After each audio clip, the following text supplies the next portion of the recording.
No ar mais um episódio do podcast Põe na Bancada, o programa que traz a informação sem filtro, com dados e uma pitada de provocação para gerar o debate. Nós vamos falar hoje sobre a realidade da mulher negra em Rondônia, da mulher negra na Amazônia e no Brasil. E para conversar sobre esse tema, nós temos duas convidadas que compreendem e muito essa realidade da mulher que sustenta o seu lar, da mulher que preserva a cultura com suas tradições e que também lideram lutas sociais, não só no nosso estado, mas em todo o Brasil. E para falar sobre esse tema, nós convidamos aqui a Cleide Blackman, tá? E também a Sandra Braides, que são duas negras rondonienses, e que vão debater conosco ao longo desse episódio aqui. E para começar, eu vou pedir para que vocês se apresentem. Começamos por... Sandra. Então, primeiro, eu quero agradecer a oportunidade de estar aqui com vocês, assim, discutindo um tema tão necessário, né? Me chamo Sandra Braides, sou rapper, sou assistente social, mãe, negra, beiradeira, e também sou transista. Cleide. Olá, internautas, todos e todas. Para a gente é muita alegria a gente estar aqui com o Roberto Sobrinho para falar de um tema que é muito caro no sentido de carinho e gratidão, mas que também tem muitos custos, né? É bem antagônico, que é a mulher negra num país onde, infelizmente, teve o racismo e a escravidão como oficial, né, do surgimento do nosso Estado brasileiro. E sendo o último a libertar, né, os nossos ancestrais. Então, é com muita alegria que a gente vem hoje aqui, né, falar de um tema que tem a ver com a nossa vida. Eu sou Cleidenice Blackman, conhecida como Cleide Blackman, professora, escritora, doutora em educação, produtora cultural e tantas coisas que a gente vai aprendendo no sentido de valorizar a nossa ancestralidade, história, cultura e memória porto-velhense raiz, né? E a gente vai se conhecer durante a conversa. Muito bem. Vamos começar aqui tentando contextualizar do ponto de vista histórico. Como foi construída a presença negra na Amazônia? Como é que... Por onde começa? Então, vou contribuir da seguinte forma. Eu participei de um projeto chamado Semear, e lá nós discutíamos a formação do povo brasileiro, né?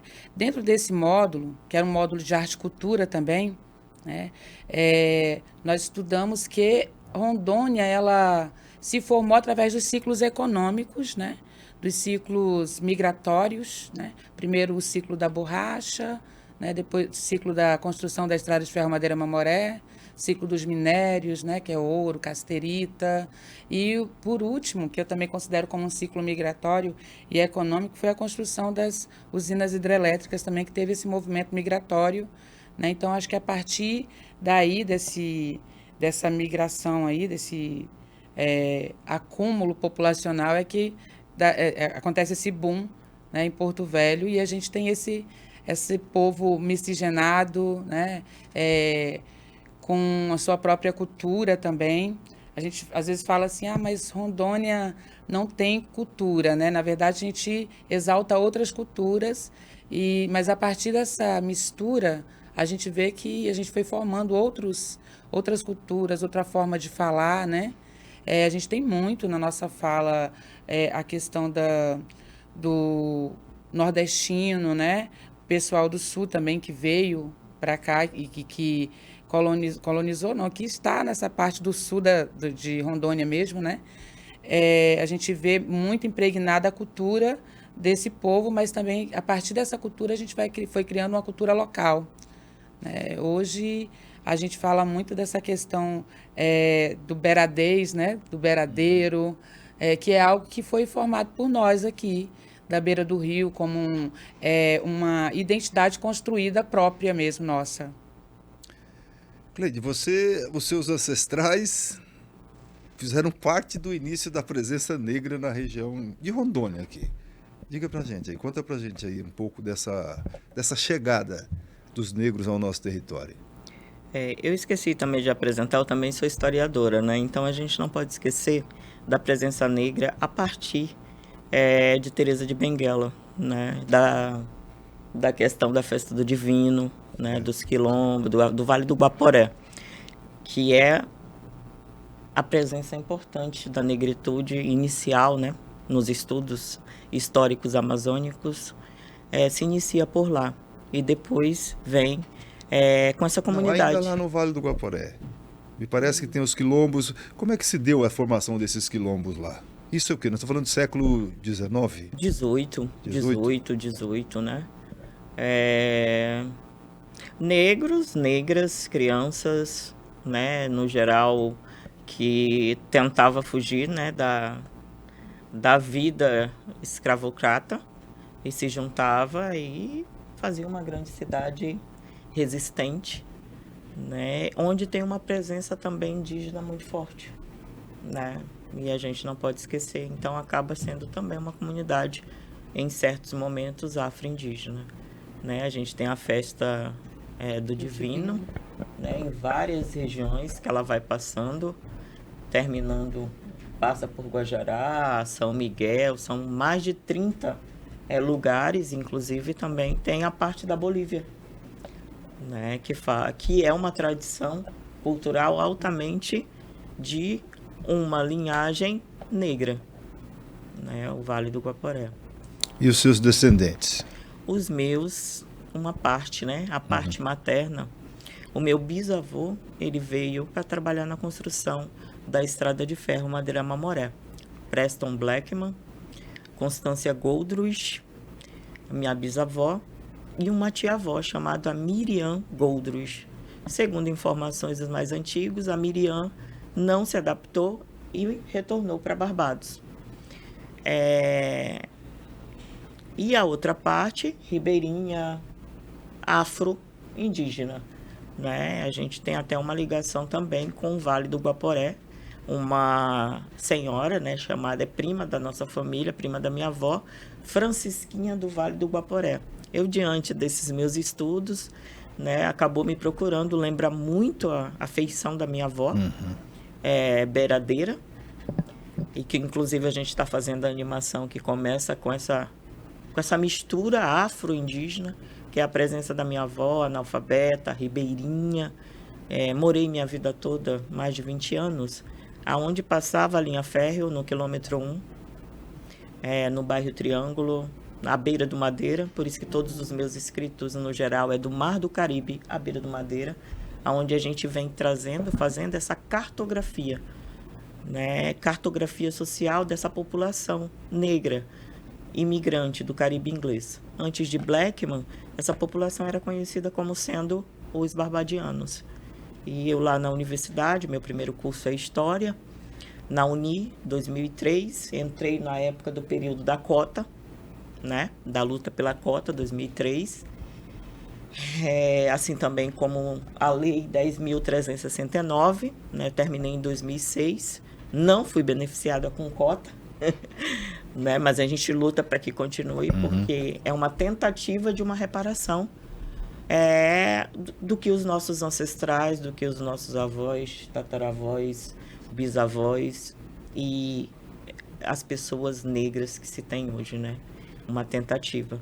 Então, o meu avô, ele também conhecido, é cantado nas músicas do Ernesto Melo, ferroviário, bilíngue, morou no Alto do Bode, que as pessoas falavam antes de Blackman. Eu contesto, porque Alto do Bode é um nome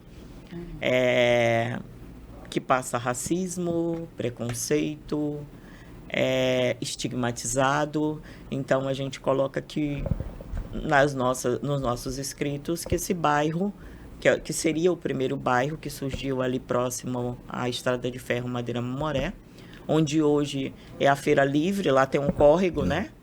Ali seria, na época, né, do início, 1907, seria ali o Rio das Lavadeiras, o Lago das Lavadeiras, naquela região, no Tribunal Eleitoral e na Justiça Federal, ali não era plano, era um morro alto, onde se chamava Bairro dos Barbadianos, Bairro Beijantal, em inglês, e a nossa literatura, que é escrita, os nossos escritos, nossos historiadores e historiadoras, quando eu comecei a estudar, o que eu encontrava era Alto do Bode. Então eu venho, né, num livro que tem 3 pesquisas nesse livro, bacharelado, 2 mestrado. Nesse livro a gente contesta o termo Alto do Bode, né, diante das nossas legislações, da nossa luta antirracista. A gente coloca 4 proposições. Por que Alto do Bode? Segundo os primeiros escritores, que no geral vieram de fora ou eram viajantes norte-americano, espanhol, português, e isso foi sempre sendo repassado pelos historiadores e historiadoras atual, Alto do Bode. Até a Blackman chegar e dizer, não, Alto do Bode não dá, é uma comunidade que falava o inglês britânico, mas falava o Benjan. Benjan é uma língua, assim como a população caribenha francesa, os haitianos, eles falam crioulo. Os negros barbadianos de Granada, Trinidad e Tobago, São Vicente, Jamaica, eles falavam o Benjan, que é uma língua de resistência para que os colonizadores não compreendessem. Então, eu sou a primeira estudiosa no Brasil que vai a fundo e vai contestar essa história oficial. E a gente acaba fazendo a cartografia dessa população. Dizendo, não, eles não são barbadianos, eles não moraram no Alto do Bode, mas sim no bairro Beijantal, no bairro dos barbadianos, porque tudo isso que a gente se lia e se via era altamente racista e preconceituoso. Então, o meu trabalho acaba sendo um trabalho de denúncia, mas de ancestralidade, de recuperação, de identidade, né? Até que ponto a gente consegue recuperar essa identidade, mas as famílias afro-antilianas, que é esse o termo que eu utilizo, dessa nova cartografia dessa população, estão muito felizes com todo esse resultado de mais de 20 anos de trabalho. Nós temos os dados do IBGE, eles apontam que 68% da população de Rondônia é constituída por pessoas negras. Antes de falar um pouco de ter esse percentual, mas nos postos chaves, eu queria conversar um pouco o seguinte: qual a diferença de pardo, preto e negro? Porque eu estou dizendo aqui que 68% da população é negra. Mas eu queria compreender, não só eu, deixar de uma maneira bem clara assim, qual que é? O que é o preto, o pardo e o negro? Vocês poderiam nos ajudar? Então, o negro, ele é um termo político identitário. Eu me reconheço como negra a partir do meu fenótipo, a partir dos traços que eu carrego, né? E a cor preta, preto no caso seria a cor, né? O retinto, ele é preto, ele se declara preto, e o pardo, ele é uma nomenclatura do próprio IBGE mesmo, para definir quem é a pessoa negra de pele clara. Cleide. O preto, né, por muito tempo em nossa sociedade, ele era visto como preconceituoso. Se alguém chegasse e falasse, seu preto, né, no sentido de... Ia ser pejorativo. De massacrar, né, e cometia atos altamente preconceituosos e racistas, né? É cor, né, mas negro é identidade, é etnia, né? O pardo é essa mistura, negro, indígena, branco, e que dá um tom que nem é preto, nem é pardo, mas também não é indígena. Então... E por que tem pardos que não se julgam negros? Por exemplo, você é parda, você é negra, você é preta, é isso? Eu sou pardo. E por que tem pardo que se acham brancos? Eu acredito que seja por conta desse racismo estrutural mesmo. Ser negro sempre foi considerado como algo negativo, algo ruim, né? Essa palavra negativo também não é bom usar, né? Que Porque já é uma palavra preconceituosa também no pejorativo, né? Então, assim, já remete a algo ruim.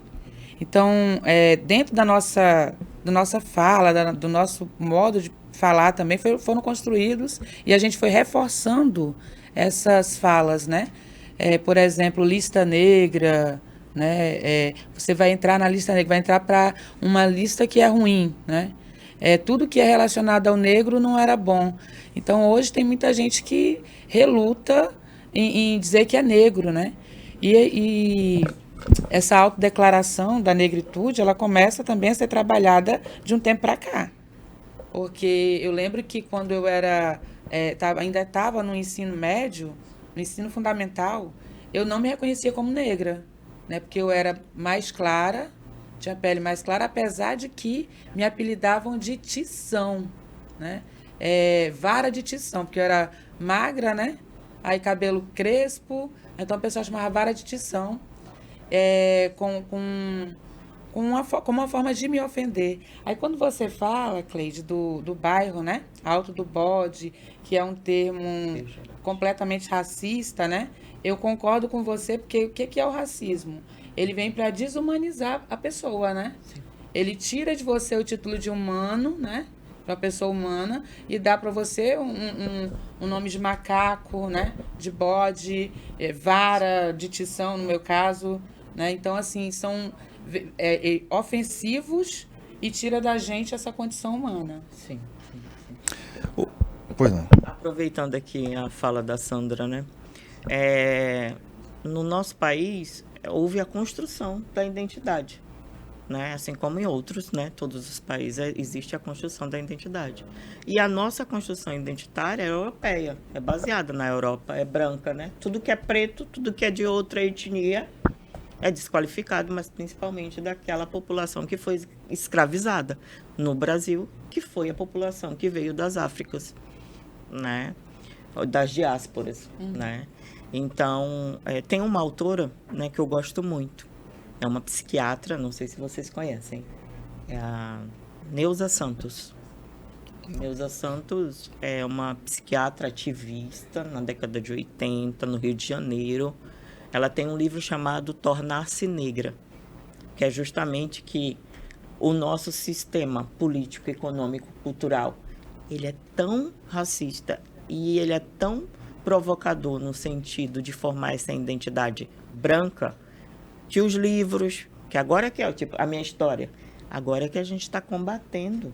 Porque se você pega as teses antes de Blackman, professores renomados, que foram qualificadas e são doutoras. E todos repetiam, alto do bode. É tudo naturalizado. Mas para mim, enquanto descendente, aí eu fui buscar saber por que alto do bode. Essa é a construção, nos livros, na cultura, em todo tipo, né, de locais. Não existia... Hoje, o quanto é difícil para ter negro em local de poder, né? Tem que se criar a lei. E mesmo assim a gente não vê o quanto é diminuto a participação do negro e da negra em cargos de poder.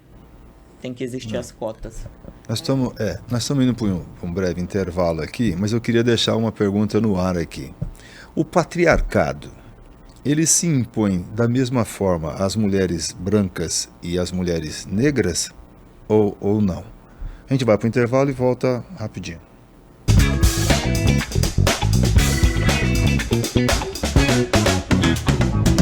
De volta para o segundo bloco do podcast Põe na Bancada, hoje nós estamos falando aqui sobre a realidade das mulheres negras em Rondônia, na região amazônica. E para falar sobre esse tema, nós estamos conversando com a Sandra Brides e com a Cleide Blackman. No bloco anterior, eu deixei um questionamento no ar para elas. A pergunta é a seguinte: o patriarcado, ele se impõe da mesma forma que as mulheres brancas e as negras? Cleide? Não. Então agora diga pra gente por que não.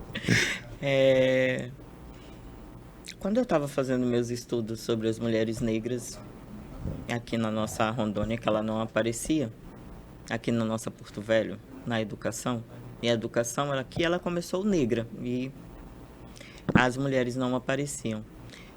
Um dos dados é que até mesmo a diferença entre o racismo que acontece com o homem preto é diferente do que acontece com uma mulher.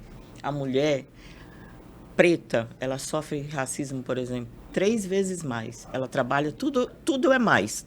3 vezes Do que a mulher branca. do que a mulher branca, do que o homem preto que sofre racismo. Isso acaba sofrendo bem menos por conta do patriarcado, né? Ele é homem, né? Então, O que é o patriarcado, Cleide? o patriarcado é uma sociedade onde os homens eles ocupam os espaços de poder, né? Tudo perpassa por uma visão do masculino, do ser homem, né? Isso é uma tradição nossa, né? Você até falou no bloco, realmente é cristã também, né? Tem a ver com poder político, cultural. A gente tem poucas informações de mulheres e muitas vezes ficam, não, as mulheres amazonas que existiram aqui, tribos de mulheres, a gente pensa que é mitológico, né? Guerreiras e tal, não. As mulheres seringueiras, nossa, ela não aparece na história, porque precisamos escrever, né? Aparece uma ou outra, mas quantas mulheres foram seringueiras? Quantas mulheres pescadoras? Né? Na minha família tem inúmeras, né? A gente morou o tempo todo na beira de rio. Então, a natureza é natural. Viver da pesca, né? De catar alimentos na floresta. Isso era natural aqui no início, né? Então, e as mulheres vêm com essa habilidade de pescar, de catar na floresta, né? De extrair seringa. E tenho a certeza que há uma diferença gritante, né, entre a mulher branca e a mulher preta que sofre muito mais. Então, indo nessa linha aqui, o sofrimento da mulher negra é maior ou é igual o da mulher branca? Assim, vou andar um pouquinho aqui pela trilha que ela caminhou aqui. Quando a gente fala do patriarcado, a gente está falando de um sistema que é alimentado por um machismo estrutural, né? E se dá por conta dessas divisões de gênero injustas, né? E aí a gente vê as mulheres, assim, claro que o patriarcado, toda mulher sofre com patriarcado, sofre com machismo, só que a mulher negra, ela sofre muito mais, porque além de ser invisibilizada por ser mulher, ela também é invisibilizada porque ela é negra, né? E aí as oportunidades os privilégios que uma mulher branca tem, a negra dificilmente consegue acessar, né? Então, e aí eu vou levar vocês de novo lá para a minha 4ª série, lá do ensino fundamental, onde havia uns concursos, né, de beleza, teve uma época que eu fui convidada para participar de um concurso desse. E a maioria das meninas, tudo cabelo grande, longo, brancas, né? Assim, eu já sabia que eu ia concorrer, mas que ia ser algo, como é que falo? É muito, muito impossível competir com esse padrão, porque eu não estava no padrão de beleza eurocêntrico que aquelas meninas estavam e que era aceitável na sociedade. Então, assim, nesse momento, eu lembro assim como se fosse hoje, sabe? Algo muito... Depois a gente pode até falar também sobre essa questão da educação antirracista, porque foi exatamente o que aconteceu comigo na 4ª série. A professora me chamou para ser candidata, para defender a turma, né? Num desfile de beleza. E quando eu levantei, a turma toda me vaiou. E aí começaram a me xingar, a proferir apelidos, sabe? E eu lembro que eu fiquei muito nervosa, mas tive que andar para lá e para cá, né? Desfilar, mostrar que eu sabia desfilar. E assim, com choro entalado aqui. E quando ela falou assim, você vai defender a turma, vamos escolher você. Você anda de forma graciosa, né? É alta. E aí ela me escolheu e eu comecei a chorar. Ela achou que eu estava chorando de emoção. Mas, na verdade, era pela humilhação que eu estava passando na frente da turma, né? Um monte de criança me xingando. E depois eu fiquei refletindo em que momento as crianças aprendem a hostilizar, a xingar a outra, maltratar a outra pela condição dela física, pelo cabelo, pela cor, né? E aí a gente reflete que o racismo ele começa, não é na fase adulta, as crianças já são treinadas a se comportar dessa forma. E aí pessoas da minha cor, com cabelo liso, me xingando, né?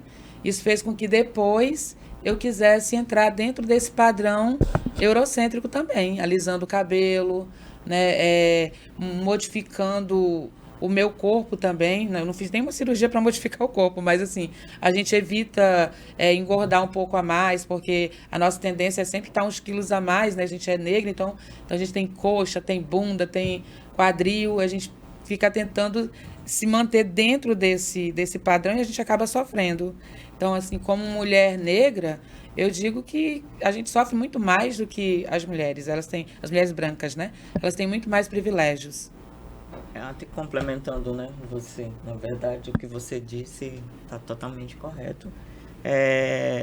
O padrão é eurocêntrico, é branco. Então ela está no padrão. Quem não está no padrão social seria nós, mulheres negras, né? E aí é desigual. Tudo no sentido para a gente chegar numa carreira. As pessoas olham para Cleide Blackman, olham assim, a Cleide Blackman é uma pessoa, uma inspiração, que eu sempre digo, vejo, né? É uma pessoa 20 anos trabalhando, há 20 anos levando uma educação antirracista, há 20 anos lutando contra o preconceito dentro da literatura, e eu tive que ir para fora, porque aqui ninguém aceitava, era como se era uma extraterrestre dentro da academia, extraterrestre, aí ia apresentar trabalho na Universidade Federal do Espírito Santo. Foi lá que eu mandei meu primeiro artigo, falei, ninguém consegue me entender, parece que eu era uma ET, né, falando outra língua.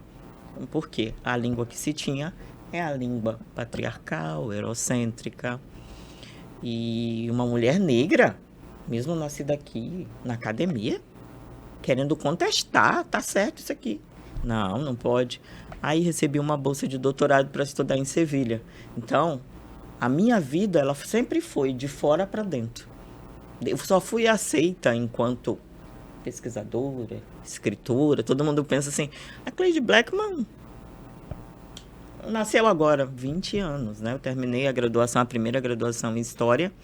Meu trabalho é todo na base da história, de contestação de uma história a partir de uma visão nossa, da minha identidade, do que eu ouvia do que eu ouvia e do que eu vivi, né? Eu convivi com a população bilíngue, com o ferroviário, com os meus avós, com meus tios-avós, que tudo falavam inglês, né? Família Johnson, nós somos primos. Então, não foi fácil desconstruir essa história, que estava pronta, né, dentro da caixinha, dizer, não, eles não são barbadianos, eles não falam o inglês britânico somente, eles têm uma língua, a língua de resistência. E como que eu descobri isso? Lendo um relato de viagem, né, de um estadunidense que passa em Barbados, e no navio ele vê vários negros e negras de Barbados conversando, falando alto no porto de Barbados, e diz assim, o que esse povo está falando que eu não estou entendendo? Aí eu me perguntava, mas os dois não falam inglês? Como que eles não se entendem? Então foi através dessas nuances que eu fui buscando e fazendo a minha interpretação, e aí ficava a denúncia. Não, eles não falam português, ou o inglês britânico, também falam britânico, mas fizeram uma língua de resistência, assim como os haitianos que falam crioulo, eles falam o benjan, que era uma língua que precisava ser estudada. Dificilmente uma mulher branca ela vai precisar se preocupar em ser sempre mais, sabe? A gente tem essa cobrança em cima da gente mesmo, tanto na questão estética, quanto na formação, né, acadêmica. A gente sempre tem que buscar fazer um curso que vá nos afirmar quanto mulheres na sociedade. E a gente está sempre, não é uma competição, mas a gente tem que estar sempre se esforçando para ser mais do que a gente é todo tempo. Dificilmente uma mulher branca ela vai ter uma preocupação se o filho dela sair de casa de chinelo, de bermuda, né, para dar um rolê. Aí é difícil para uma mulher negra deixar o filho fazer a mesma coisa, de chinelinho. Ele tem que estar bem arrumado, bem vestido, para mostrar que ele não é um bandido, porque existe já um estereótipo, né, de quem é o bandido. Quem é que pratica furto, crime? Aí você vê um negro andando de chinelo, de bermuda, entrando no shopping center, vai ter sempre um guarda ali ao redor dele, né? E a mulher negra sofre a mesma coisa, né? O mesmo preconceito. E tem a questão também da gente se esforçar tanto para ser uma profissional e nunca ganhar o título dessa profissional. Por exemplo, eu tenho uma amiga que ela é advogada e quando as pessoas vão falar com ela, os clientes vão falar com ela, nunca chamam de doutora, acham sempre que ela é a secretária da advogada que ainda vai chegar, né? Então tem sempre esse preconceito, né, que a gente precisa enfrentar, que a mulher branca, com certeza, não precisa passar por isso. Eu poderia contar um caso aqui que aconteceu comigo sobre essa questão de ser doutora, né? Eu tenho um título acadêmico de doutorado em educação em 2021, pela Unesp Marília. A gente fez na pandemia, eu fiz até em 2 anos, né? Porque como a gente tem que provar que a gente é muito bom, então a gente estuda muito. Então eu falei, vou terminar antes, consegui terminar antes.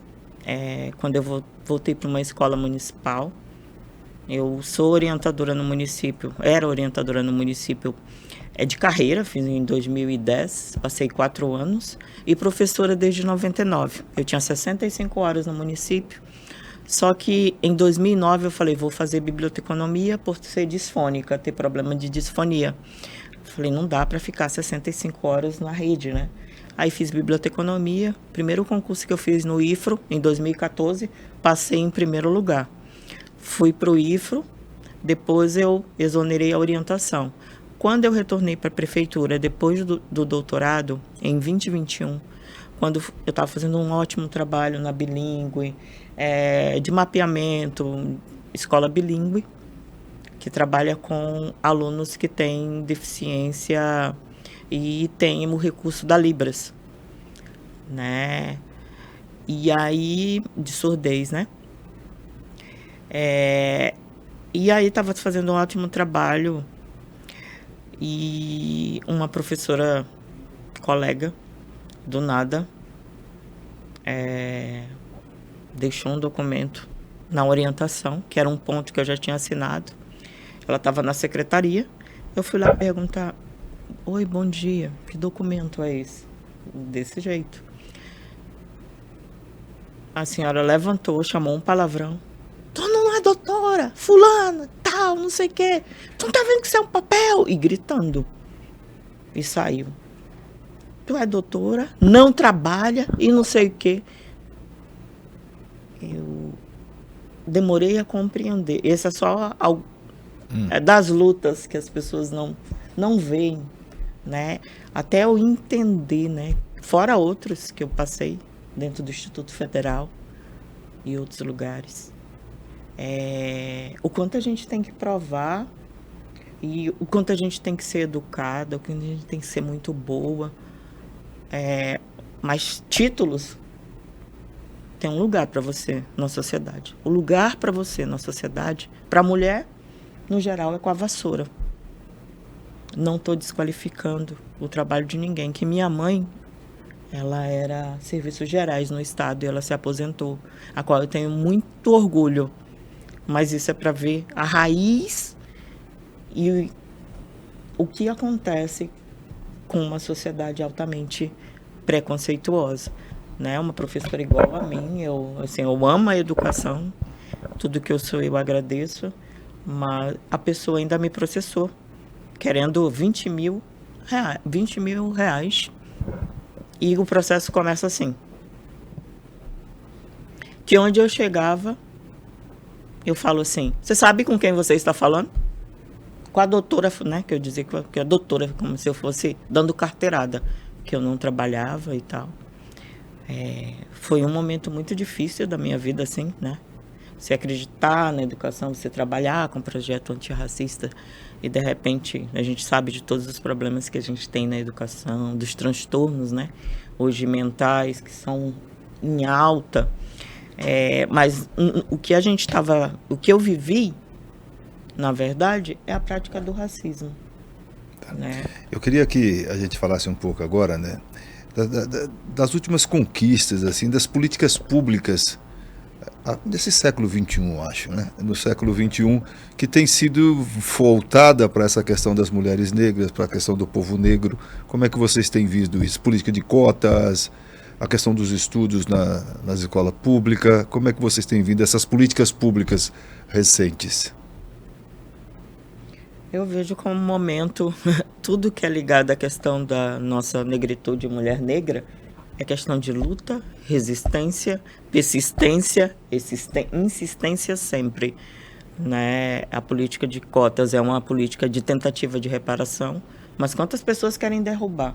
O que quer dizer essa questão de tentativa de reparação? Porque eu já escuto esse termo, e só que esse termo ele não é muito claro. O que quer dizer isso? Quando se fala assim, política de reparação. Eu posso explicar. Assim, Explique. Quando a gente fala de reparação histórica, a gente tem que voltar um pouquinho lá na colonização do Brasil, né, onde pessoas foram trazidas para cá, foram arrancadas do seu continente, né, e não era só de um país, né, eram de vários países, porque a África não é um país, ela é um continente. Então, elas são trazidas para cá de forma subhumanas, né? São escravizadas e depois, quando acontece a assinatura lá da Lei Áurea, todo mundo é liberado, mas e aí? Como que vão viver agora em um país estranho, sem nenhuma condição de competir com as outras pessoas, né? E essas pessoas foram para onde? Né? Elas ocupam hoje os lugares que hoje são as favelas, as periferias, né? E o Brasil, nós como país, né? Nós temos sim essa dívida com a população negra, com a população indígena, né? Com os povos tradicionais, porque é muito difícil competir com quem já tem privilégio, já tem acesso aos bens, né? Eu falo isso porque eu venho do movimento hip hop e assim a gente canta muito a periferia, né? E a gente precisa fazer esse estudo de campo na verdade, da onde surgiu as periferias, da onde veio as favelas, de onde vieram as favelas, e a gente acaba vendo que veio das senzalas. As senzalas foram transferidas para os morros, né? Para o Baixo Madeira também. Você vai encontrar uma parcela de população negra também. Você está dizendo que como é que é essa questão da senzala, que são as periferias hoje, que são os morros, é isso? Exatamente. É uma questão histórica aí. É uma questão histórica. Seria Só uma mudou dívida, de né? local, né? E a gente acaba ocupando as profissões mais subalternas, né? E a margem da sociedade, né? Como negro. Então, assim, para que a gente possa acessar uma universidade, para que a gente possa acessar e competir de forma igual, a gente precisa de cotas, né? E a cota não é um privilégio, como muitas pessoas falam, né? Você está sendo privilegiado porque entrou por cotas. Não, eu estou competindo com os meus iguais. Existe também essa seleção entre os negros, porque não é todo mundo não é toda pessoa que entra na universidade. Aí, quando eu entro por cotas, eu também estou competindo com pessoas que passaram pelo mesmo ensino público que eu passei, de péssima qualidade, né? Com pessoas que não tiveram uma condição financeira de pagar um cursinho preparatório. Então, assim, a política de cota ela é uma reparação histórica, né? De um dano que a gente sofreu desde o início da colonização. E é uma tentativa porque nunca vai conseguir reparar. Porque a escravidão, o processo de escravidão foi altamente brutal, né? De forma simbólica, de forma física, tirou a cultura, tirou o nome, tirou a identidade. Então, por isso é tentativa. Nós temos o sistema de cota como uma conquista, mas também outras políticas devem acontecer para que a gente possa caminhar um pouquinho mais. Na verdade, tem que ter muita política pública para a gente vencer essa questão da invisibilidade, né? Da mulher, essa questão também das mulheres ocuparem, ser a minoria ocupando cargos políticos, espaços onde tem poder de decisão, de voz, né? Acho que precisa de muito avanço na política pública para a gente poder sanar isso. Nós estamos indo para mais um intervalo e em seguida a gente retoma e eu queria que vocês falassem um pouco das pautas atuais das mulheres negras. Nós vamos para o intervalo e já voltamos.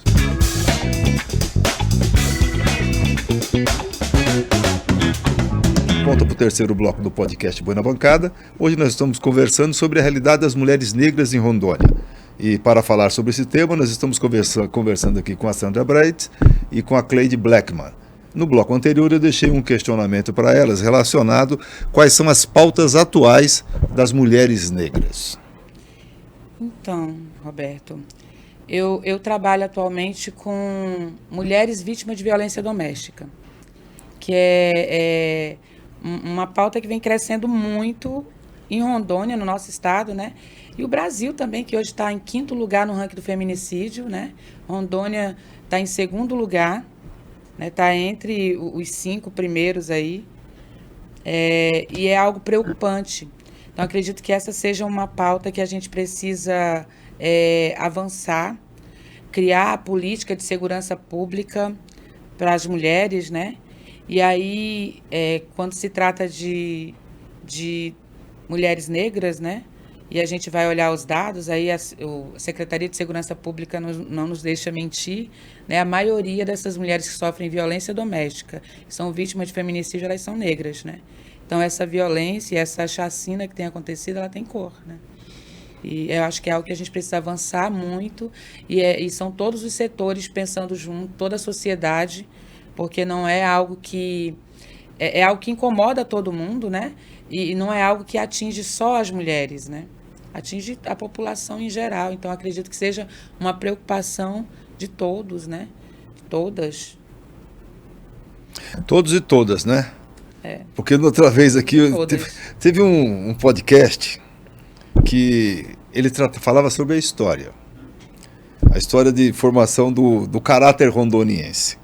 E nós debatíamos aqui com alguns historiadores e entramos nessa questão do patriarcado e eles passaram a relatar, a falar contra o patriarcado. Sim. Tá?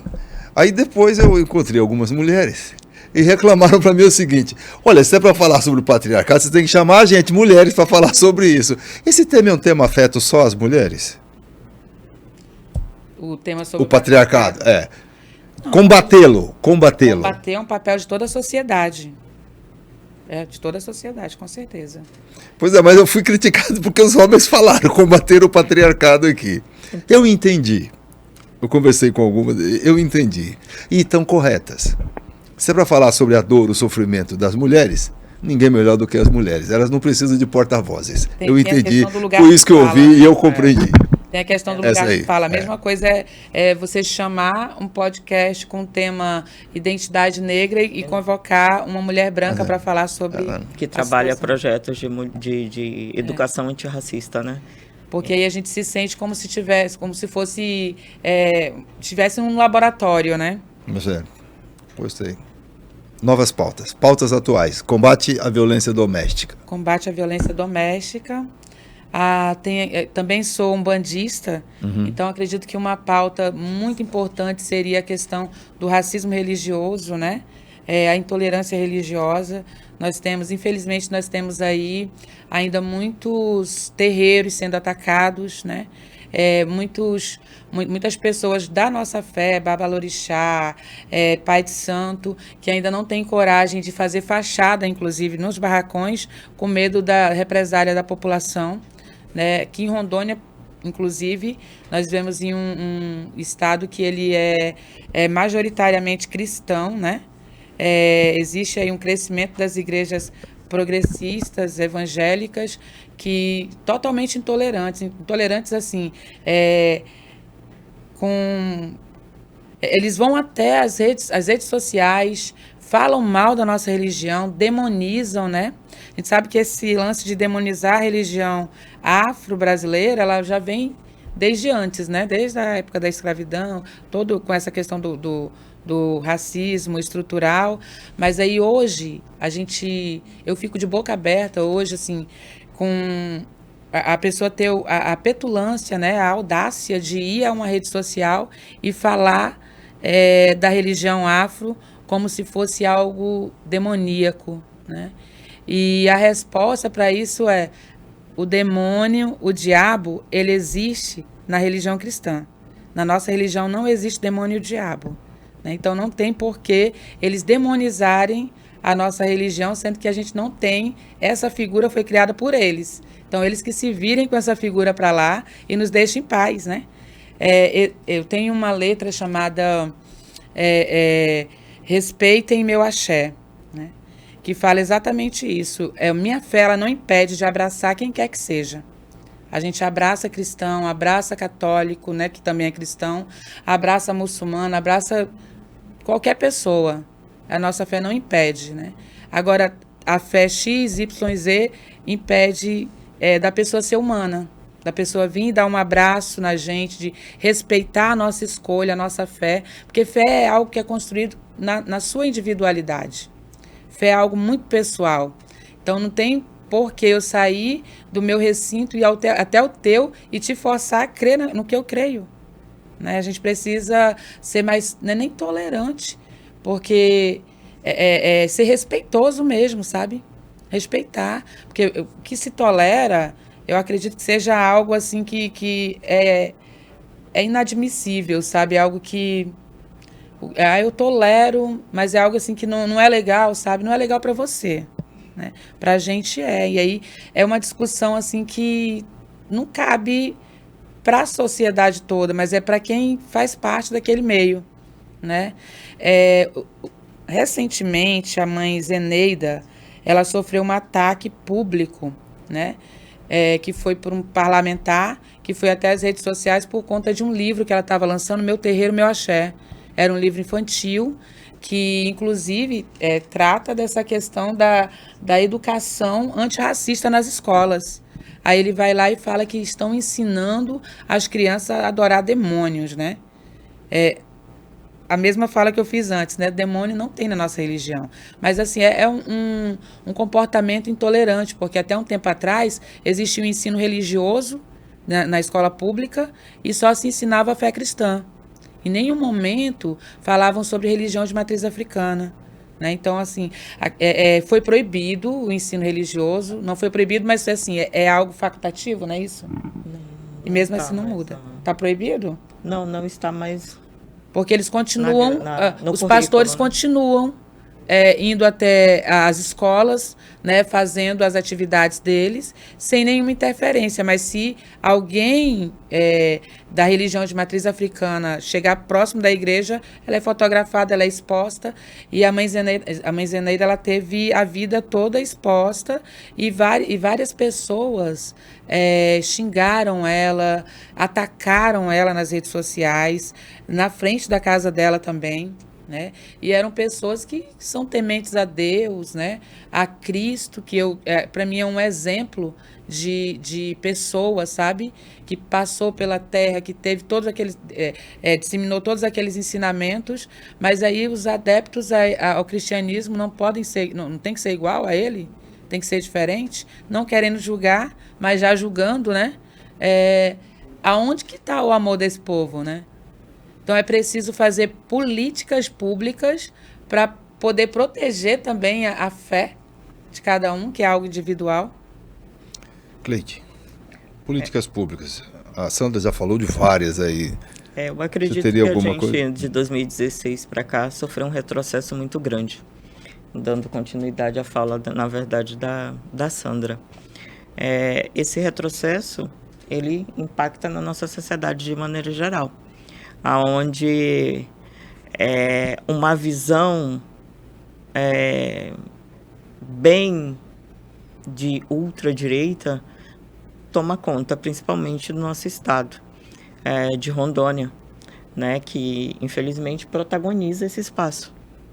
Tanto que a gente vê políticos já pensando em morar aqui para tentar, né, uma eleição por conta desse cenário fértil para esse movimento de ultradireita.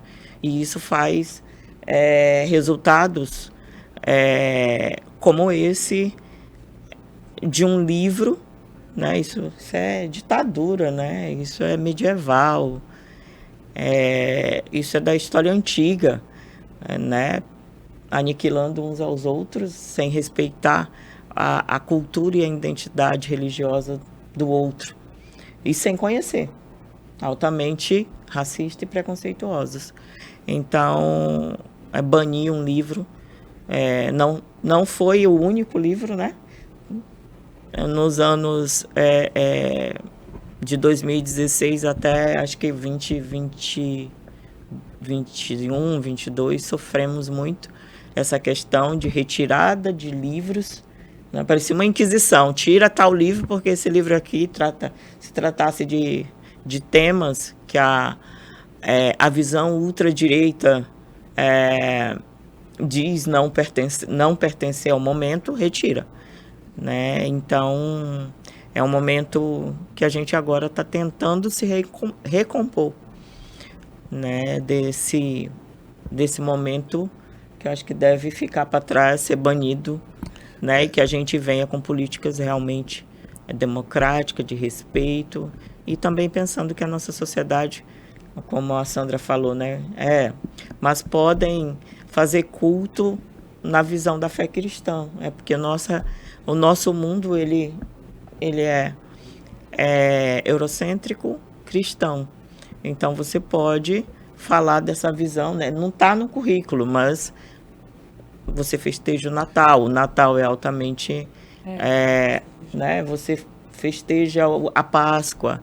Então está incluído, né? Que eu até falei, não está no currículo, né? Está oculto no currículo por conta da nossa sociedade ser uma sociedade com uma visão cristã, né? Esse tipo de postura de políticos, dessa intolerância religiosa, isso é algo assim lamentável. Eu recentemente participei de um evento da classe política e fiquei ali prestando atenção em vários discursos. Todos que iam falar em nome de Deus, em nome de Jesus Cristo. E o problema de não sei o que era em nome de Deus. Problemas terrenos eram atribuídos a Deus, a Jesus Cristo, e é um discurso eminentemente politiqueiro, para enganar a sociedade. O uso religioso com o viés político. Na religião cristã, não está escrito lá que você tem que ficar idolatrando a idolatria. Pois eles levam lá para dentro mitos políticos, transformam em mitos e querem pregar isso para toda a sociedade.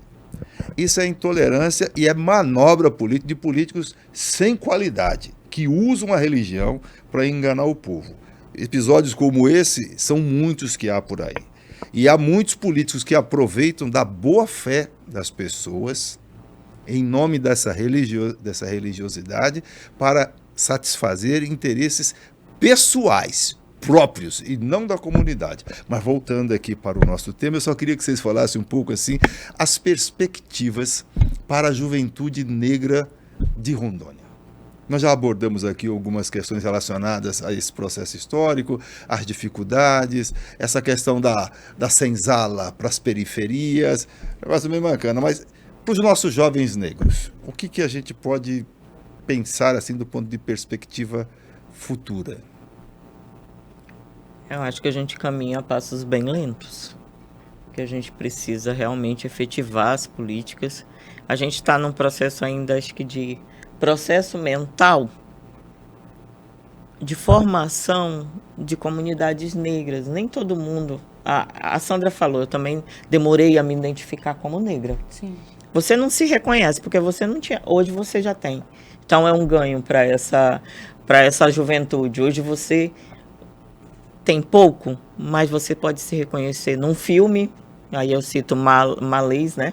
Que está sendo produzido agora, né, que traz o protagonismo dessa população nossa negra. Então, a gente vem de uma herança em que a gente está sempre sendo invisibilizado, massacrado, discriminado. É o que vai para as prisões, onde estão a maioria da população, em cárceres. Se a gente for fazer um estudo, vai dar na negritude, né? Então, eu penso que a gente precisa trabalhar mais. E isso modificar currículo, porque o currículo é altamente eurocêntrico. Se você fazer uma pesquisa nas universidades, no estado, no município, tanto que é uma dificuldade de uma professora trabalhar um tema antirracista a partir da religiosidade.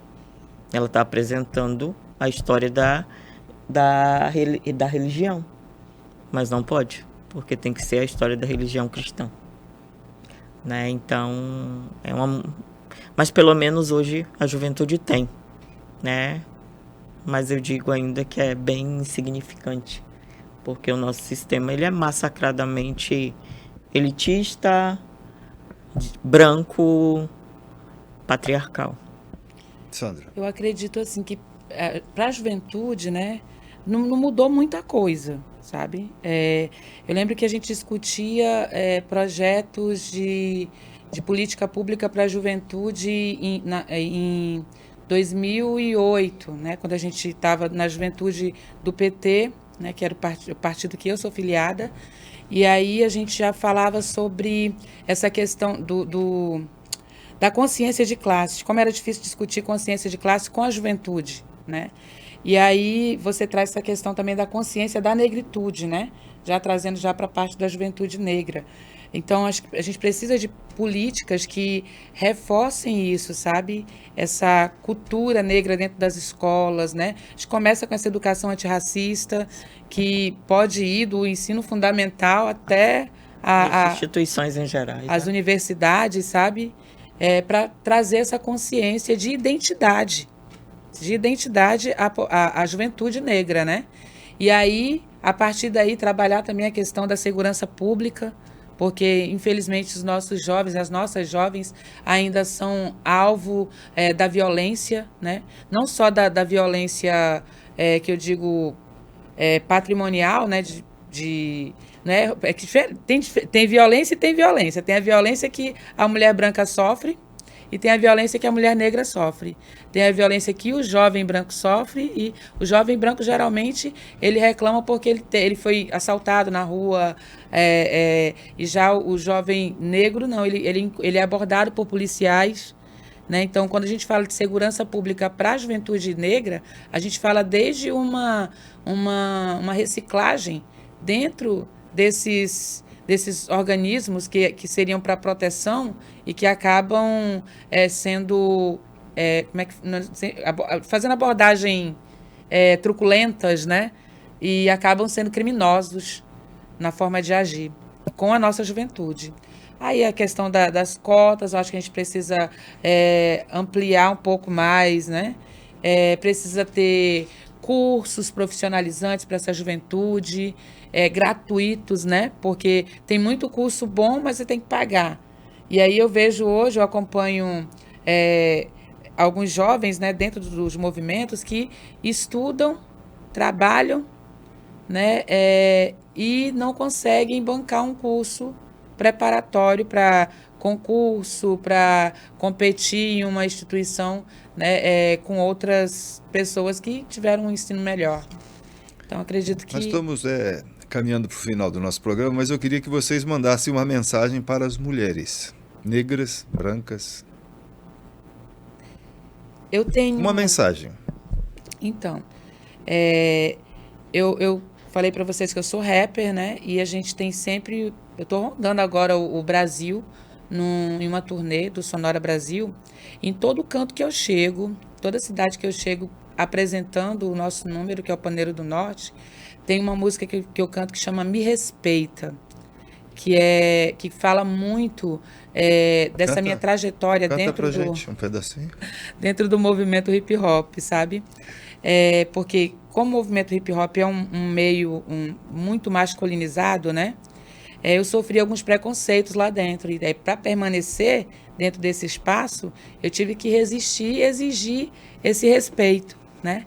Então, eu sempre trago essa mensagem, que a gente precisa, como mulher, resistir, continuar nos apoiando umas às outras. É muito importante a gente manter uma rede de apoio, de fortalecimento entre as mulheres, né?